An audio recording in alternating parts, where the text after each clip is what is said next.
Paz e bem, sou Paulo da Costa Paiva, leigo, professo na Ordem Franciscana Secular. Também idealizador da mídia digital Partilha Franciscana, na qual a gente apresenta toda uma mística, toda uma espiritualidade franciscana, da toda a família franciscana, mais precisamente da terceira ordem, a dos penitentes, dos franciscanos seculares. E como é de costume, estamos apresentando nessas lives a biografia de São Francisco de Assis, segundo Tomás de Celano. A biografia de Francisco ela é dividida em 3 livros. E o que eu estou apresentando nas lives vai ser somente o primeiro livro. Mas você encontra nas fontes franciscanas os 3 livros falando da biografia de Francisco, né? Um é contando a sua história de forma geral. Depois tem uma parte falando só dos milagres e do seu processo de canonização pela Igreja Apostólica Romana. E hoje vamos falar do capítulo 25, né? Mas antes de falar, eu queria falar, como eu já disse antes, da mídia digital Partilha Franciscana. Você encontra nosso canal no YouTube, Partilha Franciscana. Também temos um canal, uma página, um perfil aqui no Instagram. E no Facebook temos um grupo e uma página. Basta botar no Google Partilha Franciscana, que logo logo você nos encontra. Se você quer beber dessa mística, dessa espiritualidade, você que é leigo, você que é do clero secular, quer se tornar um franciscano, se sente chamado à mística franciscana, busque a ordem franciscana secular, que você será muito bem acolhido. Essa ordem que foi fundada por nosso pai seráfico há mais de 800 anos. Temos mais de 800 anos de história, junto com toda a família franciscana. E o capítulo de hoje fala o seguinte, ele é muito curto, é um dos menores capítulos dessa biografia de São Francisco, que é o 24, que fala o seguinte: como restituiu a vista a uma cega, e como curou em Gúbio, uma mulher com as mãos encolhidas. Perdão. Uma mulher cega da mesma cidade mereceu receber cura desejada, logo que São Francisco lhe fez o sinal da cruz sobre seus olhos. Em Gúbio havia uma mulher que tinha as duas mãos contraídas, sem poder fazer nada com elas. Quando soube que São Francisco estava na cidade, correu para ele e, com o rosto aflito e cheio de tristeza, mostrando as mãos contraídas, começou a pedir que se dignasse tocá-la. Com pena, ele lhe tocou e curou as mãos. Na mesma hora, voltou todo alegre para casa. Fez uma fogaça de queijo com as próprias mãos e deu de presente ao santo. Bondoso, ele aceitou um pedaço e mandou que a mulher comesse o resto com a família. E assim se conclui esse capítulo, que a gente observa que esse ministério de Francisco, de anunciar a boa nova, de chamar as pessoas à penitência, à conversão, consequentemente pessoas iam à sua busca. Assim como na época de Jesus, muitos iam em busca de Jesus, em busca de cura, em busca de libertação, né? E muito dessa multidão, depois que conseguiu o que queria, ia embora. E na época de Francisco não era diferente. Muitos iam em busca de milagres, de curar, de aliviar o fardo, de aliviar as suas dores. Era Francisco que fazia os milagres? Não. Francisco era o instrumento. O milagre acontecia a partir da fé da própria pessoa e da misericórdia de Deus. Muitos que eram curados se convertiam. Alguns entravam até na terceira ordem, a ordem dos penitentes. Outros se tornavam religiosos, até sacerdotes. Mas uma multidão voltava a ter sua vida de cotidiano, uma vida distante de Deus, uma vida mundana, né? Infelizmente, assim era na época de Jesus.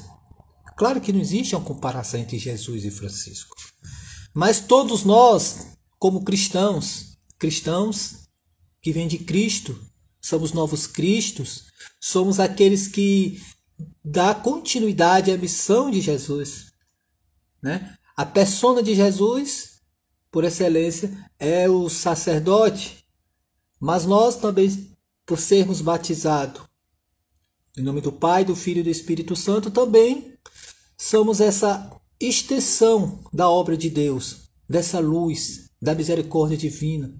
Claro, quando a gente vive de forma coerente o Evangelho, não de fachada, mas viver verdadeiramente de corpo e alma o anúncio, a boa nova de Jesus. Assim se tornamos discípulos, novos cristos. Que a gente leve essa alegria, que a gente leve essa esperança, assim como Francisco levou. Que a gente leve esse Cristo que venceu a morte, aquele Cristo glorificado. E vamos na assistência daqueles pequeninos, como fala o Evangelho de Mateus, dos pequenininhos que Cristo se identificava, onde Cristo se apresentava como crucificado, flagelado. Sabemos quem são. É aqueles que têm fome, aqueles que têm sede, aqueles que estão doentes, aqueles que estão nus, que estão presos.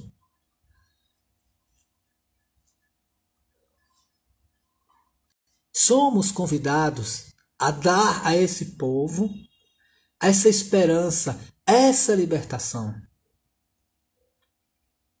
E muitas dessas pessoas que revivem uma vida nova, isso só se torna possível através da abertura de coração, da fé da pessoa.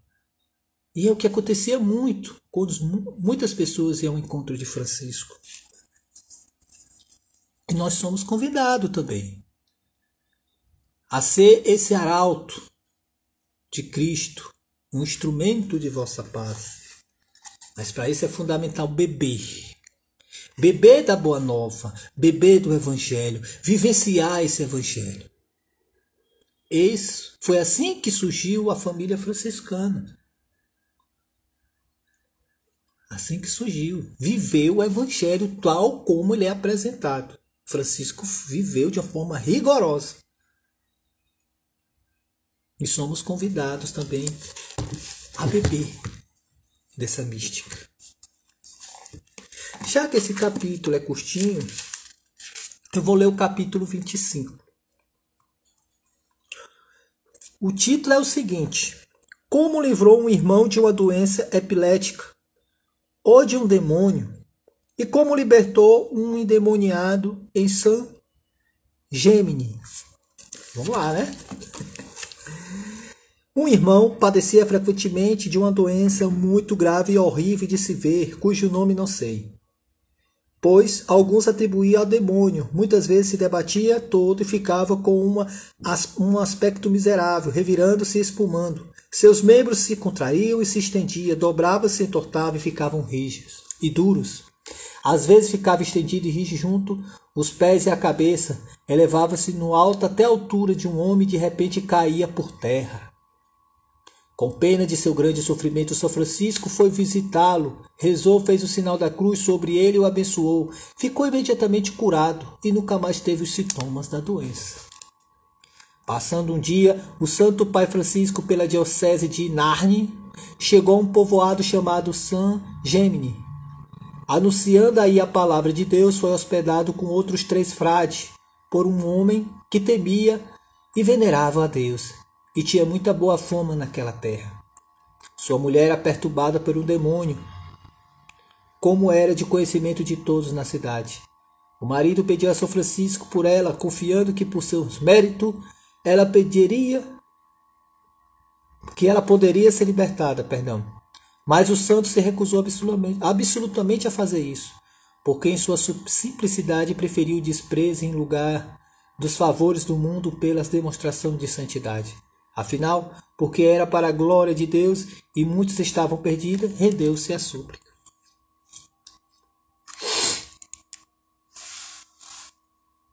Chamou os 3 irmãos que estavam com ele e colocou um em cada ângulo da casa, dizendo: Irmãos, oremos ao Senhor por esta mulher, para que Deus o liberte do jugo do demônio, para sua glória e seu louvor.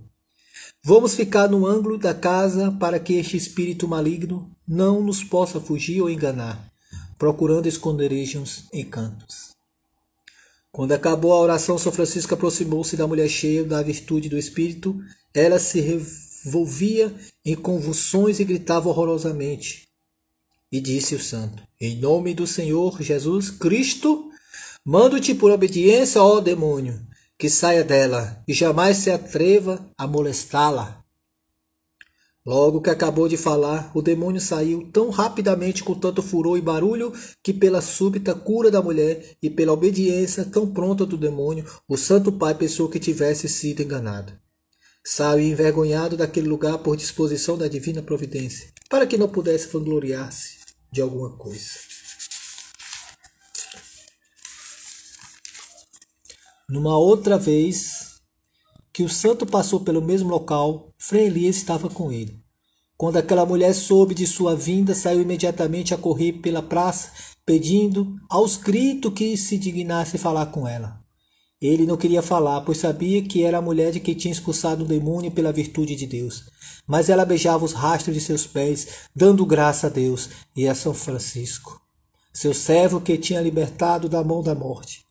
Finalmente, Frei Elias forçou o santo com seu pedido e falou com ela e foi certificado por muitos, tanto da doença, como já dissemos, como da cura. A gente observa nesses 2 capítulos, do 24 ao 25, curas e libertação. Curas e libertação. De N pessoas. Um foi na cura da cegueira, outro cura das mãos atrofiadas, uma pessoa epilética e outra endemoniada,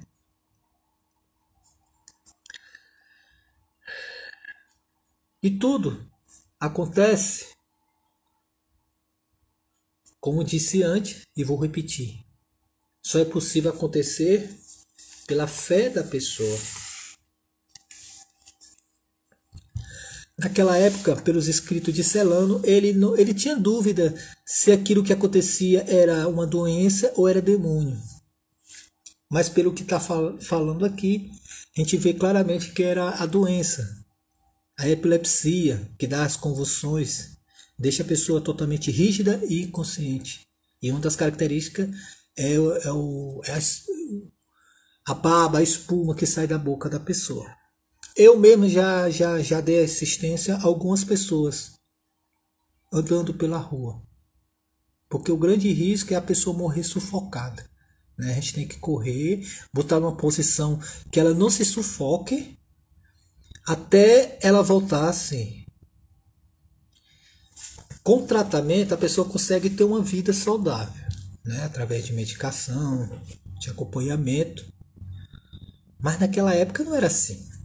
Hoje, a rancenia, a pessoa que pegava já estava condenado praticamente à morte. Mas hoje, se você fizer o tratamento, em breve você está totalmente resgatado, toda a sua dignidade de ser humano. Assim também foi a tuberculose no início do século passado, o mal do século, que muitas pessoas morreram. Hoje, com tratamentos, no mínimo de 6 meses, você está curado da tuberculose. Mas era muito comum, até na época de Jesus, as doenças que não eram compreendidas ser chamadas de demônio. E da mesma forma que você pode ser curado de inúmeras doenças, flagelos, por que você não pode ser curado também de uma epilepsia?